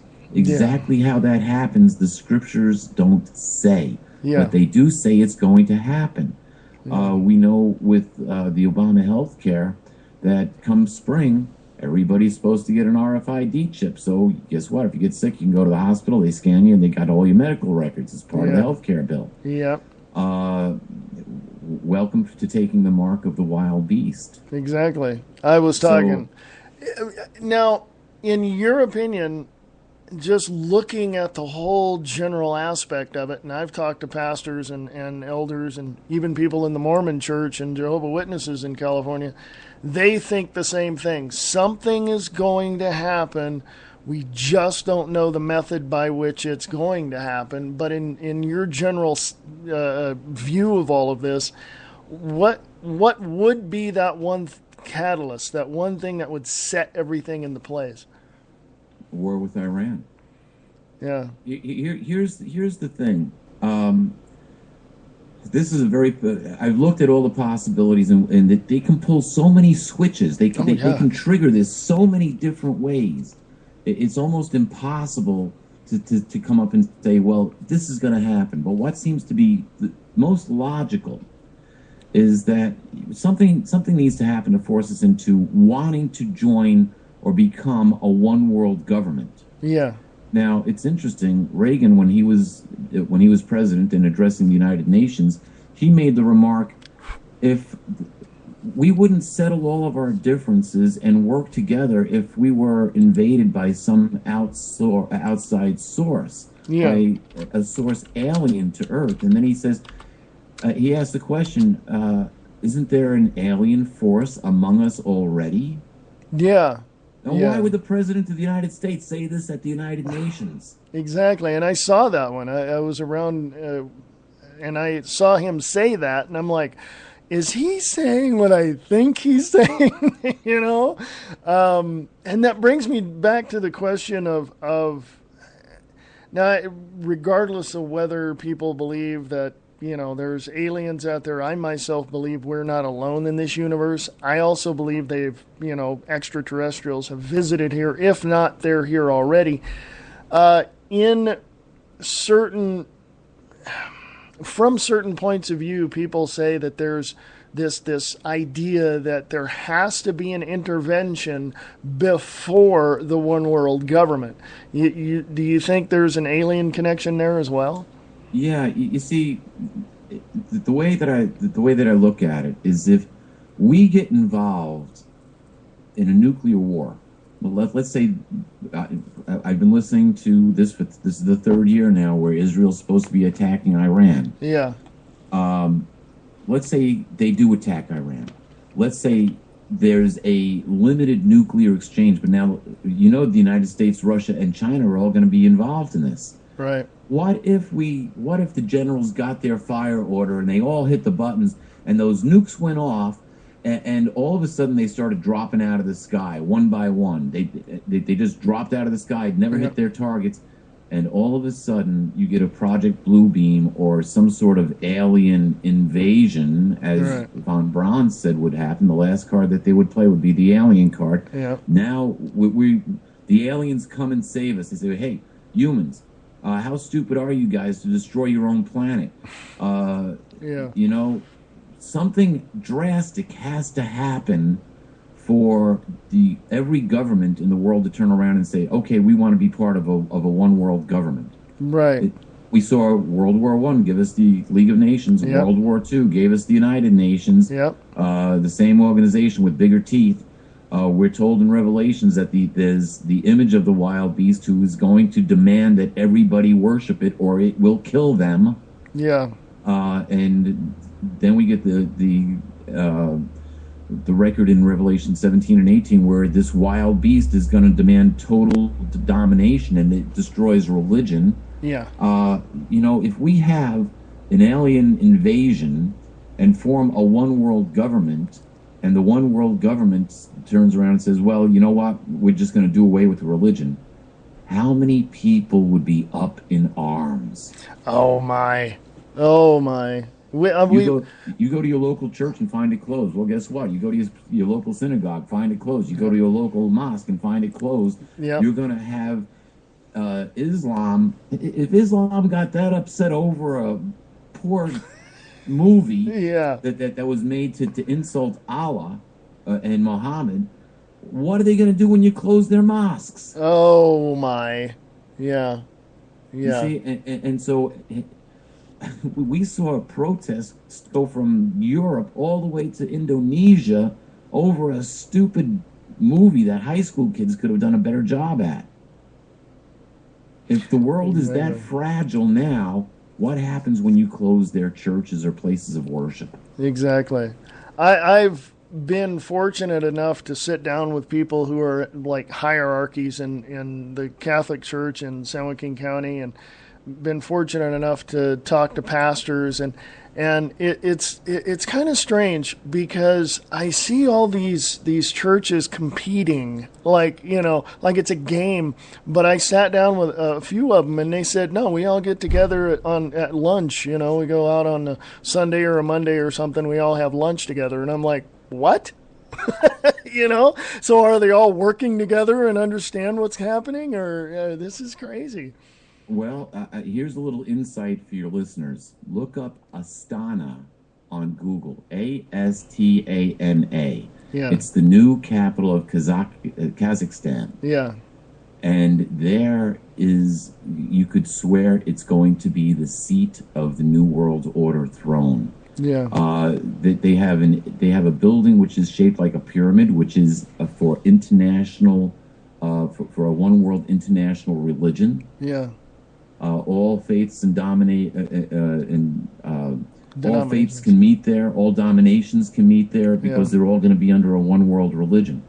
The Vatican has been working on a one world religion for 20 years. Yeah. The United Nations has been working on a one world religion since the 1950s. Yep. And what they want to develop, or what they want to come out with from my research, is they want to actually have a cross between Buddhist and American Indian spirituality. Buddhist because they're nonviolent, and American Indian spirituality because of the American Indians' care for the environment. Yeah, yeah. So, exactly. You want to be a religion? Fine, this is your religion. But this is what they plan to do. It doesn't mean this is what's going to happen. Because in Revelation, in chapter 17, it says that the 8th king will reign for 1 hour. Now, it's not going to be a literal, 60 minutes. It'll be a short amount of time. What can a government do in an hour? Yeah. It takes longer than that to swear in the president. But, yeah. So it's going to be established, but it's not going to be around very long. No. Add all the natural disasters that could take place because of where we are in time and space. I know time doesn't permit on this show to get into it all. Yeah. But we're crossing the dark rift, December 21st. 2012, we're going to have a galactic alignment. Yeah. Only happens once it's a 26,000 year cycle, but it only happens once every 13,000 years. Yeah. Now, the interesting thing is that we're also going through the photon belt at the same time. Yeah. And this is an energy belt that is capable of changing genetics. Yeah. It has a positive effect on DNA. Yeah. So we're going into an age of enlightenment based on galactic movements. Yeah. And these dark forces, when you walk into a room and it's dark, and all of a sudden you flip on the light, you can see all the dirt, you can see where everything is, you can see what the mess is, and then you can clean it up. Well, if going through the photon belt is like turning on the light, then these evil dark forces which are controlling this world, and I'll say demonic forces, connected with alien forces, that is going to have light shed upon it. The lights are going to be turned on. People are going to be are waking up. Yeah. And it's going to take 2,000 years to get through this photon belt. Oof. So what will we be like as a civilization? Now think about it. If it's got a positive effect on our DNA, we may start living longer. We might start getting smarter. We might start being more awake to the world that's around us and be ready for the things that are coming our way. Yeah, exactly. So exactly. We can do a whole nother show on this. We can. I'd love to have you back up. We got like 3 minutes left. So all of your information is where and how can they get a hold of you? And is your book available at Barnes & Noble or Amazon? Yes, it is. Letters to Earth, You Can Survive Armageddon. We can do this. Yes. We have a fantastic future ahead of us. We have this whole period of light that we're going through. The evil on this planet will be done away with. It's going to be cleaned up. Yep. And we will we'll live in 1,000 years of peace. Now remember, it takes 2,000 years to get through the photon belt. Yeah. If our DNA is restored, as the scriptures say it will be, we will have the chance to go back to that original purpose of being a family here on Earth. Yeah. The interesting thing is that new scrolls will be opened, and we know that there are other Earth-type planets around the universe. Yeah. We know that there are over 100 billion galaxies within the universe. Yeah. And there are over 100 billion stars in each of the galaxies. So there are literally more stars in the universe than there are grains of sand upon the Earth. Exactly. So we have a fantastic hope ahead of us. Exactly. Name of the book again, Letters to Earth, You Can Survive Armageddon. You can find it at Barnes & Noble, Amazon.com. Go to my website, www.peterkling.com. You can get a PDF download and start reading it tonight. Yep. Peter, it's been awesome, and I hope Michael has you back up on Late Night in the Midlands. It's always good to hear you. So, I'd love to have you back up whenever you can.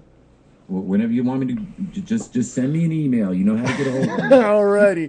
Alrighty, Peter. Thank you very much, and we look forward to having you back up. And, of course, 2 people came in the chat room, and I'd like to say hi to them. And we're done for the evening. So this is the views expressed on the Liberty and Freedom Network, broadcasting live on Spreaker.com. Let's all enjoy our weekend, and I'm going to say bye to you now, and we can get out of here. So always remember, Peter, that we the people have the power, for we are America. Absolutely. Blessings to everyone. Good night. Good night.